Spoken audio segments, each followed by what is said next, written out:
Hi, I'm Bob with Duramaxtuner.com. I'm here to show you an install and troubleshooting on a DSP5 switch for an LB7 Duramax. This is how the ECM sits in the truck, up and down like this. There'll be a black plastic cover over it that you'll have to remove. Once removed, you have access to both the connectors.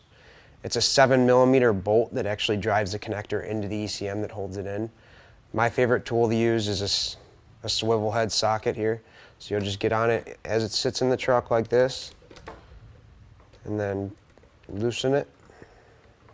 And these bolts are pretty long, so it's going to take a little while. Just make sure you get it all the way off. You'll feel it kind of come loose and then get loose, and you can pull it all the way off here. You'll do both connectors this way. Once you have the connectors off the ECM, you'll be able to manipulate them in the harness up to the top of the engine compartment to work on them. On the LB7, we'll be working in the blue connector. So what we first need to do is take this connector apart. There's two tabs in the end, the middle, and the other end. You need to depress both tabs at the same time and pull out. And these can get brittle over time, so be careful you're not breaking them. Middle, and then the other end, they come off here. And then you have access to the wires. The nice thing on the LB7s is every pin is numbered. So on the LB7 DSP5 install, we're looking for pin 49, which is right here. And then down here, we're looking for pin 69, which is right there. Once you have your wires manipulated and moved out of the way, you found the pinholes, you're ready to take the blue covers off so you can insert the wires. Each blue cover has a tab on each end. You can take a pick and press it in there on both ends. And it'll come slide right off. Now you're ready to insert your wires. There's actually a rubber cap in there you have to puncture through before you put the wires in of the switch. So a pick nut works nice, a small drill bit, anything. So 49 here, just push through and make sure we break through there.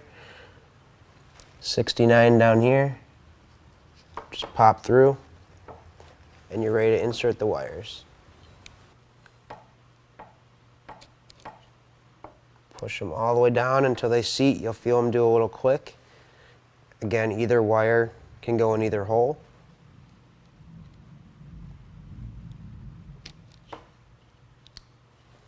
Give them a little tug just to make sure they're seated in there. If they're not, push them down a little farther until they do click and they get seated by the pin lock underneath. Now that you have the wires pushed through and they are snug, you can actually come in the bottom connector here and see that the wire is stuck in there and it's being held in by the pin lock. You can jiggle it a little bit, both wires. Now that the wires are seated, you can see they're level with all the other ones. You're ready to put the blue covers back on and just slide them over there and you'll just feel them clip right in, both sides. Now that the blue covers are on, it's very important that on the LB7s that this gasket is still in place. It didn't get stuck on the ECM or anything. It's not, up and all wrinkled up. You can take something, push it down in there, run it around on both connectors, make sure that's in there so you do get a good seat and a good connection. Now you're ready to snap the top back on the connector here. Make sure your wires are all in. I like to run the black one out right on the other side of there. So just push it in, snap it, and you're ready to put it back on the ECM. If you know the truck isn't switching tunes, you know the switch isn't switching, you got a problem, the absolute first thing to do is to double check the install. It's very, very uncommon that we get a bad switch. It's usually there's some kind of crud inside the connector, they're not making a good connection, you have them in the wrong hole, something like that.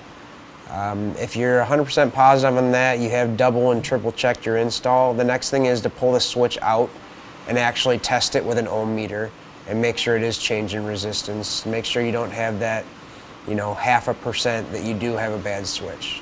You'll hook up to the tester to each pin on the end of the DSP5 lead, and then you'll switch the switch all the way counterclockwise as open, so there'll be no resistance there, and as you change, the switch should change resistance. This is going to ensure the switch is functioning correctly, so you know that you have to go back and either we need to replace the switch, which I said is very uncommon, or we'll have to go check our install again. Here at Duramaxtuner, we've installed hundreds and hundreds of DSP5 switches, so if you had a problem, most likely we've come across it. We've troubleshot it before, so please feel free to give us a call. Don't hesitate. Any questions, any concerns, we're happy to help.